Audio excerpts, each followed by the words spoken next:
Another kill on Brand there. Brand was just a little too overextended. He was a little too low to be out there on his own. And he was unable to get away safely. Sona not going to be very effective at keeping his tower down. And we're seeing a bit of a team fight happen here where Ragnarok bites off more than he can chew. He's going to go down there. And it doesn't really matter. Oh, wow. Perhaps if he had stayed a little closer to Janna there, he may have lived. Although he did survive a lot longer than I thought was going to happen. And that was definitely an even trade there. Tower and a kill for 1 death.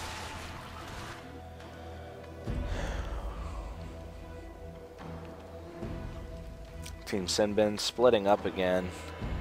Not sure what their goals are at this point. I guess they're just going to all go back. They all need more items. And speaking of which, let's take a look and see what people have. Vladimir being really aggressive here with his Bajais. However, with a 2-2 record, I can imagine he's regretting that decision right now. We do see a Bajais on Katarina, which 1-1-6, that's also way overstated. I guess Ragnarok is expecting to pick up a lot more kills, although those assists will stack up quite quickly if he can continue to get those. Mordekaiser here already got a Gunblade, however he does not have level 2 boots.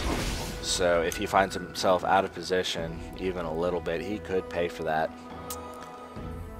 Sona and Vladimir hanging out here. Vladimir gets ran into by Koian. He's trying to run away. Mundo ults. Mundo ults there at full health, and everybody else just says, you know what, we'll leave him alone. It's a good decision. Let that ult run out, and then you don't have to worry about it. He was at full health before, he's at full health now. Brand taking that arrow, and he's going to go down as expected. Mundo without his ult, and I believe I saw an ignite go off on him. Means that there is no way he was going to live more than a couple seconds there. Speaking as a what I like to consider a decent Mundo player, running into a team fight with your ult, never a good idea. It's better to arrive late, no matter how late is, and try to get those cleavers off, than it is to ult, get there on time, and then be rendered useless because you have no sustainability in the fight. Amumu zoning Vladimir out there. We've got 2 people pushing mid. Common strategy for a split push here.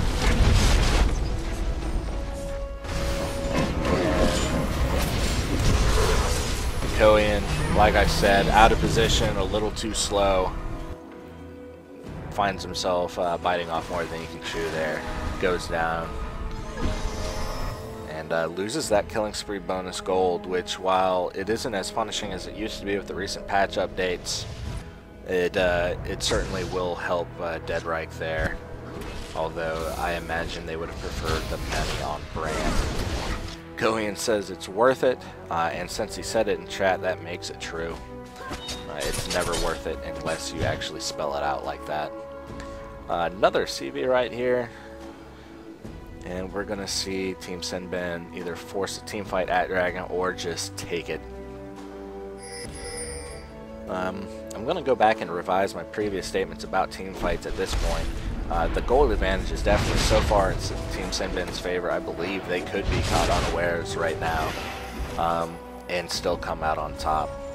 However, any fight will go better if you are the aggressor or if you are in a defensive position where you know it's going to happen.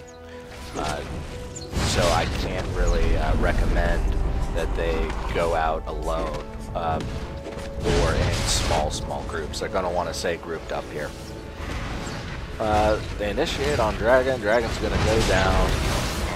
It's going to come back up at 35-26. And that's just widening that gold gap.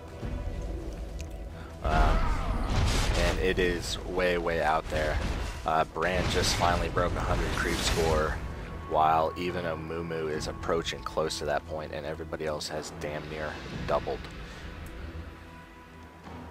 The gold difference there is really going to be insurmountable, I believe, at this point.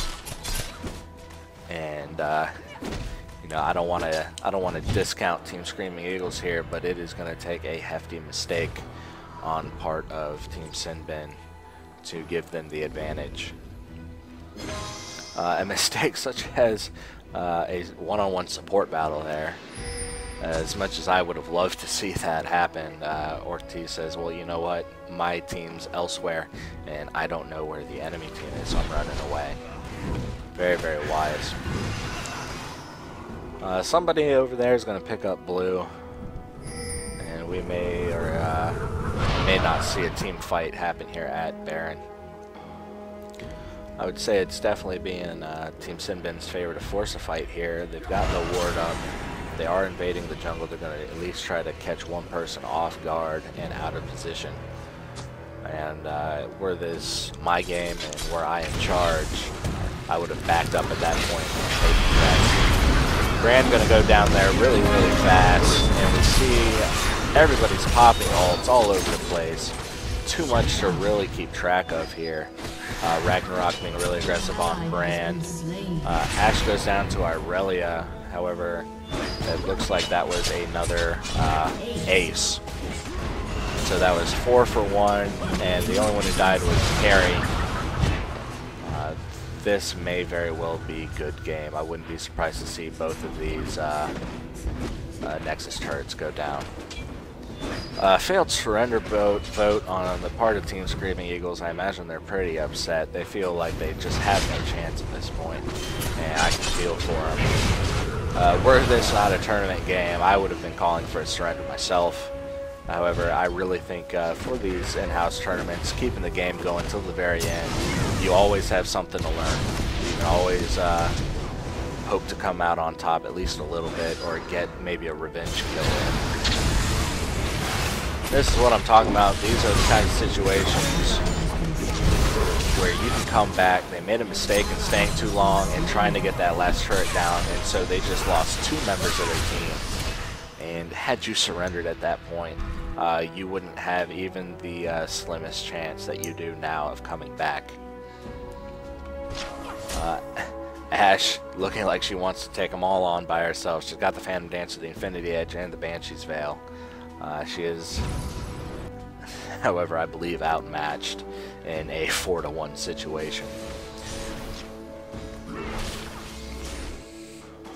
We're going to see Team Screaming Eagles take down this bottom turret here. There's almost no way that SYN BYN can defend it. However, seeing that it's minute 33 in the game, not a real big deal if they lose that tower, especially since they are up even after that tower loss by another 3.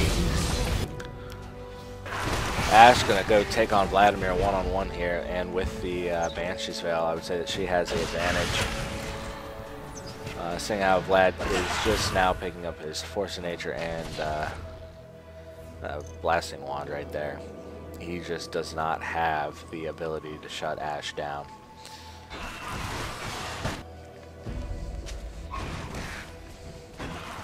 Somebody doesn't know something. Frequently me. So I feel for you, Ortiz. And we're gonna see a Baron and then a push to the win, I would imagine. This is the proper time for it. That middle minion wave is pushed all the way down into the base, so they're gonna have to sit there, fend off those super minions, and not have the time nor the inclination to stop a Baron right here. Janna arriving a little late to the party. Maybe that's what she didn't know. She didn't know where Baron was. She had to get directions. Super long hawk shot. Love that move. Clairvoyance. They know no one's in this jungle. Ashe is going to pick up red right here.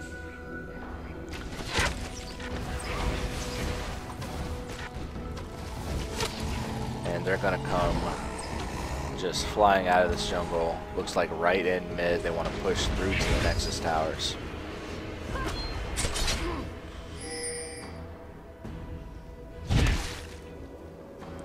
Once again, your humble commentator has been proven wrong. They are deciding to go to the top turret just to put the pressure on even further, force them back into their base, and keep map advantage and firm control of Team SYN BYN. with Baron belonging to Team SYN BYN, I have to say that Team Screaming Eagles is making the correct choice of not going to that turret. They're going to let it fall in favor of having a bit more of a defensible position here in their base. Going to make them force Team SYN BYN to run around. We have an initiation by Umu, and arrow going in, knocking everybody down. Tornadoes flying around. Vlad just running the hell away. Mundo's ult is for naught, and Vlad is barely escaping with his life. Probably not going to get anything down to protect that inhibitor. Ash taking a surprising amount of damage from Vladimir there. However, she does take him down. And with Team SYN BYN only losing a Moo on that fight, given that he was the initiator, he was taking tower aggro. That was a highly successful team fight in favor of Team SYN BYN. This is game over, folks, and we are going to see Team SYN BYN move on into the semifinals for the Fever in-house end of Season 1 tournament. This concludes round 1. All the games are done now. And so I will hopefully get started with a partner to start commentating on round 2. Thank you very much.